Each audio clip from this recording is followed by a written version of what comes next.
Tu as l'impression que, malgré des entraînements intenses et une alimentation saine, ton corps te trahit, épuisé, gonflé, avec cette sensation de stagnation, comme si tous tes efforts ne comptaient plus. Ce n'est pas ta faute. Ton corps est en train de changer les règles du jeu. Et ce qui fonctionnait avant te sabote aujourd'hui. Tu savais qu'après 50 ans, on peut perdre jusqu'à 3% de masse musculaire par an, et que pour chaque kilo de muscle perdu, ton métabolisme ralentit, brûlant jusqu'à 50 calories de moins par jour. Tout ton effort pourrait bien se transformer en plus de graisse abdominale, des nuits agitées, un épuisement chronique. Dans les prochaines minutes, tu vas découvrir les 12 pièges silencieux qui freinent ton bien-être pendant la ménopause, pourquoi ils t'affectent, et surtout, quoi faire pour retrouver ton énergie, ta force, et ce sentiment de contrôle. On commence par la trappe numéro 12, celle que tu as sûrement chez toi, et qui sabote ton sommeil sans que tu t'en rendes compte. Trappe 12 dîners copieux avant de dormir. Imagine il est 21 h, ta journée a été longue, tu es épuisé, et enfin tu t'assois pour dîner. Un bon plat de pâtes, du pain et un petit dessert, parce que tu l'as bien mérité. Tu éteins la lumière, et la bataille commence. Tu te tournes dans ton lit, tu as chaud, ta digestion est lente, et le sommeil ne vient tout simplement pas. C'est exactement ce qui arrivait à Claudia, 54 ans. Chaque soir, elle se couchait le ventre plein, pensant mieux dormir. Mais au réveil, elle se sentait encore plus fatiguée, ballonnée, et sans énergie pour la journée. La raison ? Pendant la ménopause, la digestion ralentit naturellement. Dîner tard et lourd, c'est comme demander à ton corps de bosser toute la nuit, alors qu'il devrait se reposer et récupérer. Et ce n'est pas tout un repas riche en glucides simples, juste avant le coucher fait grimper le taux de sucre dans le sang, ce qui stimule l'insuline.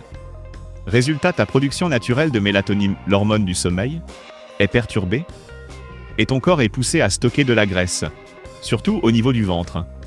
La solution: avance ton dîner au moins 2 heures avant d'aller te coucher et remplace-le par des options légères et rassasiantes. Légumes cuits. Protéines maigres comme le poisson ou les œufs. Une portion de bonne graisse comme l'avocat ou une poignée de noix. Tu verras vite une différence: digestion plus fluide, sommeil plus profond, et à la clé, une meilleure capacité à brûler les graisses et à retrouver ton énergie. Trappe 11. Suivre des routines d'exercice génériques. C'est tentant de se lancer dans un défi de 30 jours sur YouTube, ou de télécharger un programme d'entraînement populaire que tout le monde semble suivre. Après tout, si ça marche pour elle, pourquoi pas pour toi ? Mais voici une vérité qui dérange: la majorité de ces plans sont conçus pour des corps plus jeunes, avec un profil hormonal très différent du tien.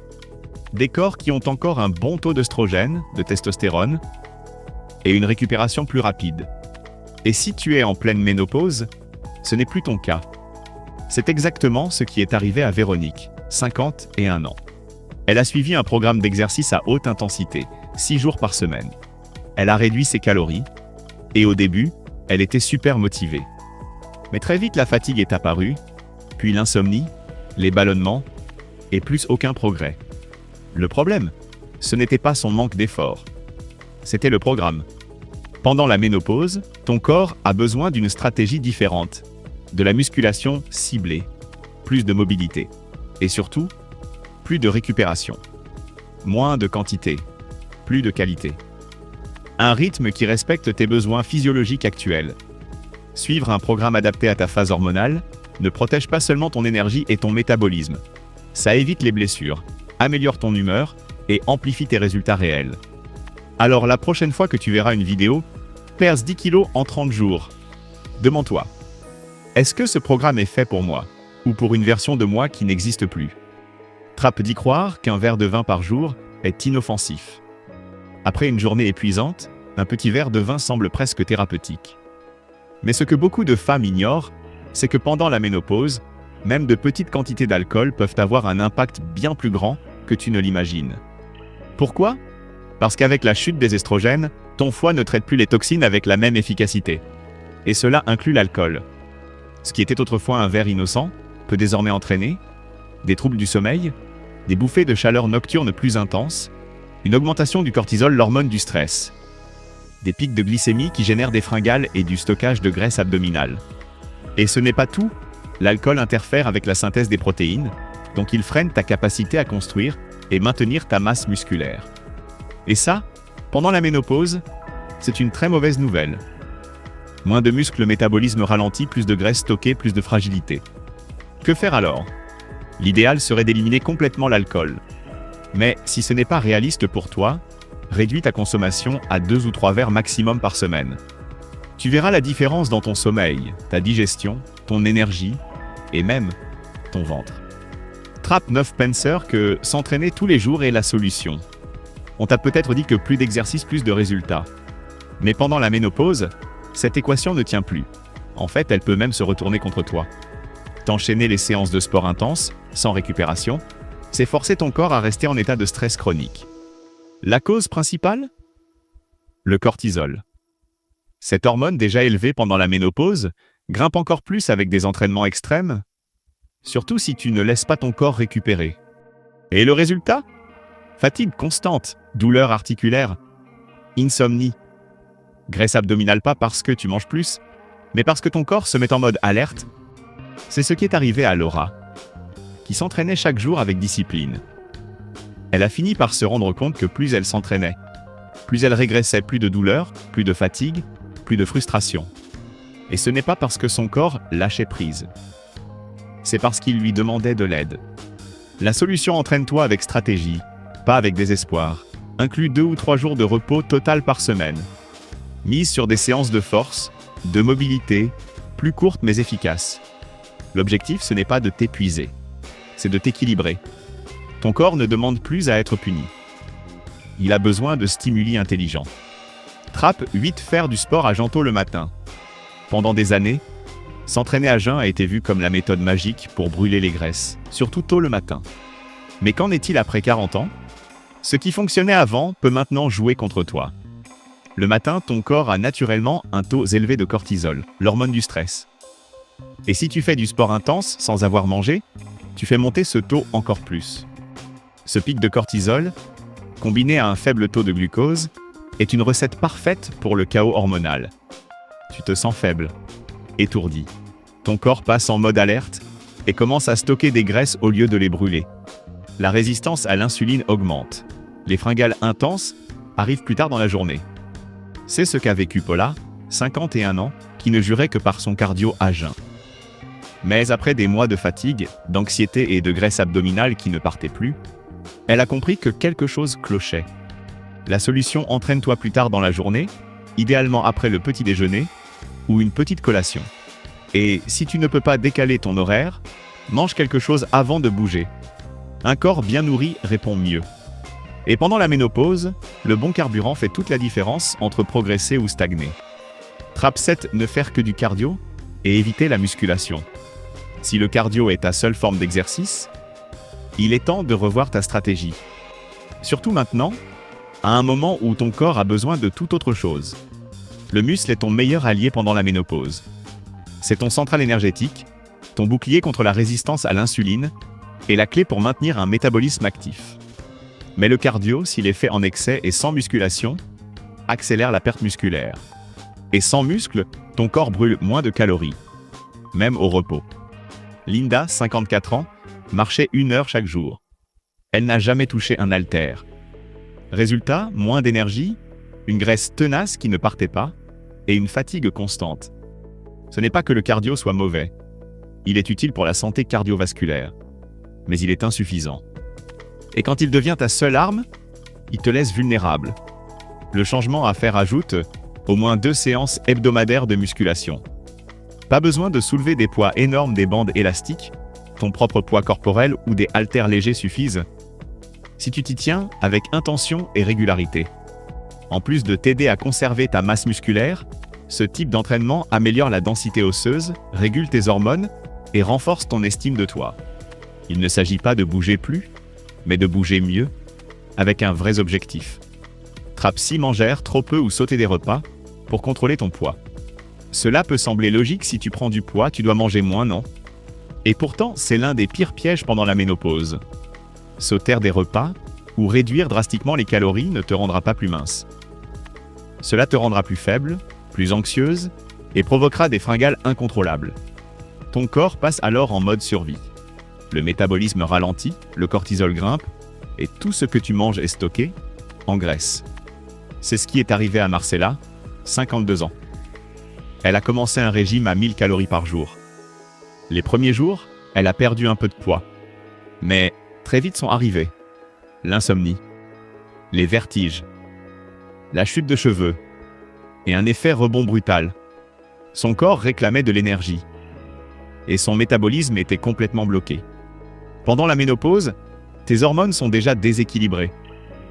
Si en plus tu prives ton corps de nutriments essentiels, tu ne brûles pas de graisse, tu perds du muscle, de la force et ta capacité à récupérer. Moins de muscle, métabolisme plus lent. La solution, ce n'est pas de manger moins. C'est de manger mieux et plus intelligemment. Priorise les protéines à chaque repas. Ajoute de bonnes graisses, huile d'olive, fruits à coque, avocat. Et choisis des glucides complexes comme le quinoa, les flocons d'avoine ou les légumes riches en fibres. Ton corps n'a pas besoin de moins de nourriture. Il a besoin de meilleure nutrition. Bien manger alimente ton énergie, stabilise tes hormones, protège ta masse musculaire et garde ton métabolisme actif.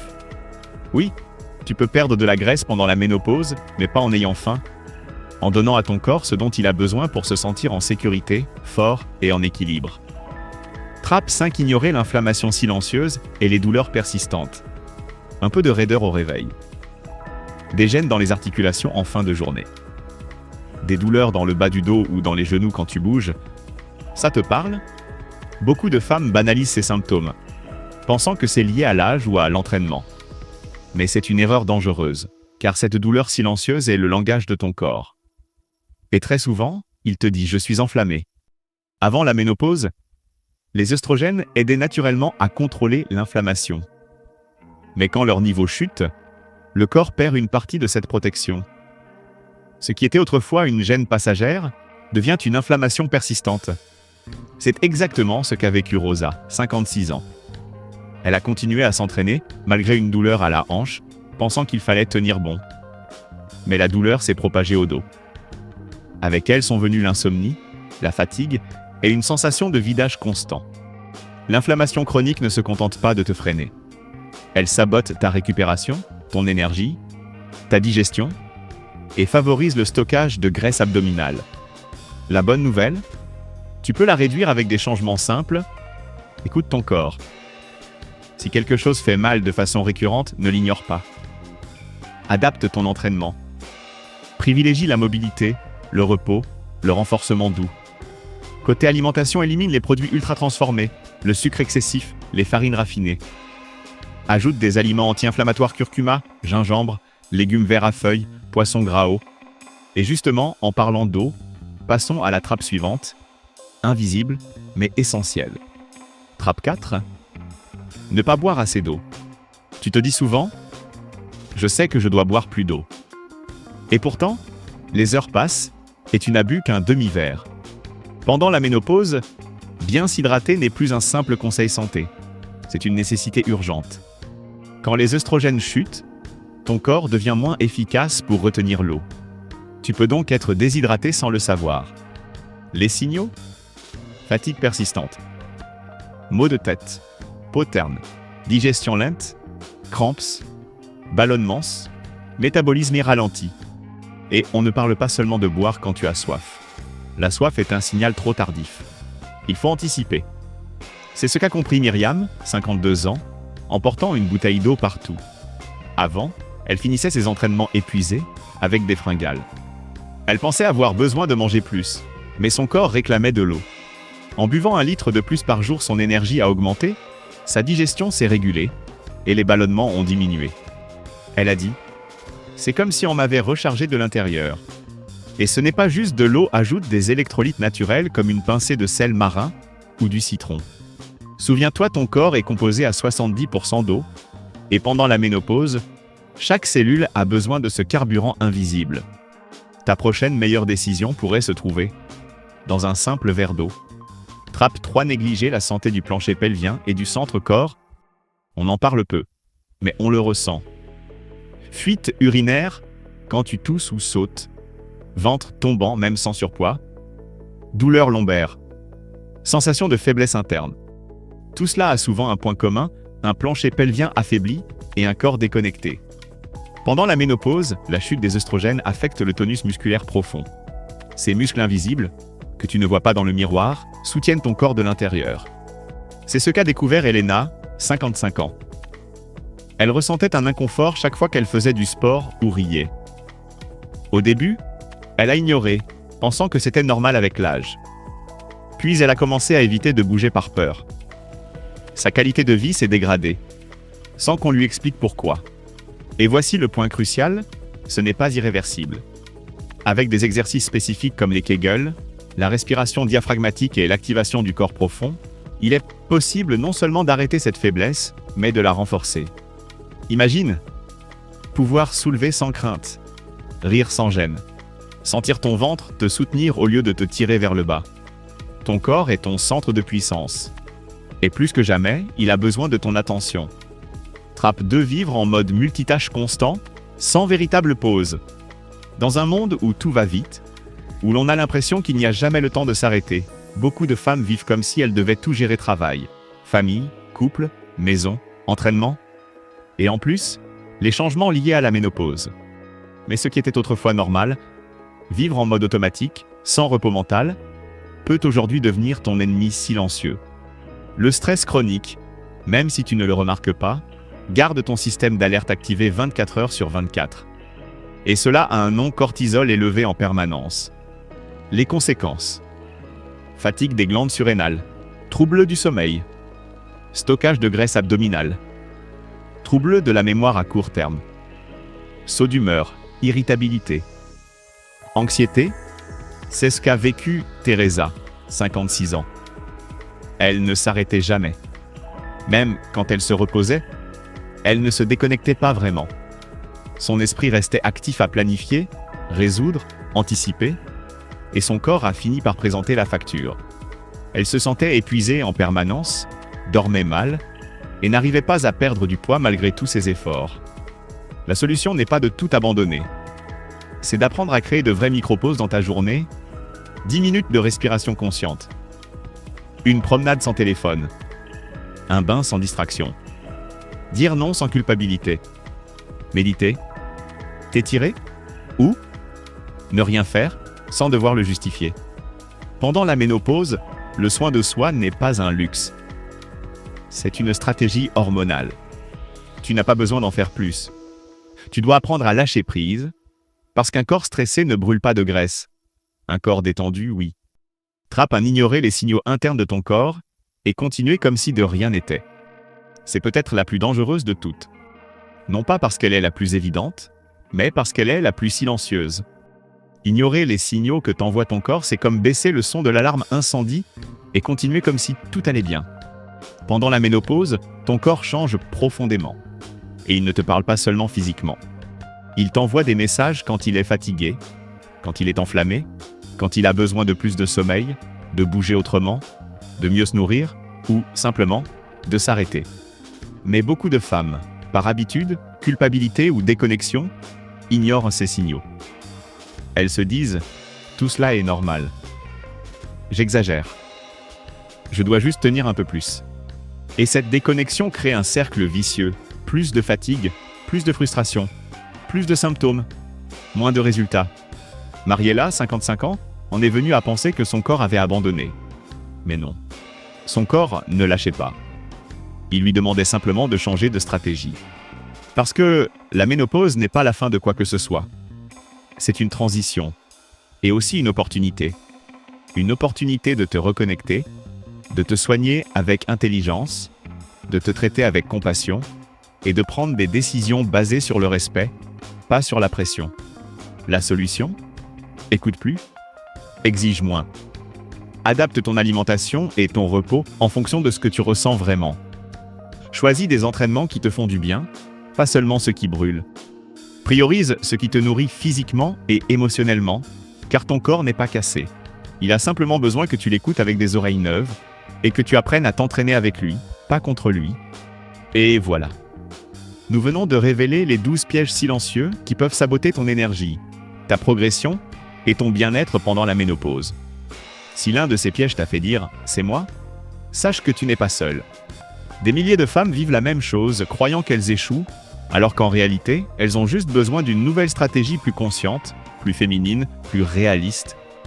Mets un j'aime si ce message t'a parlé. Abonne-toi pour recevoir chaque semaine des outils concrets. Et commente ci-dessous lequel de ces pièges t'a le plus surprise.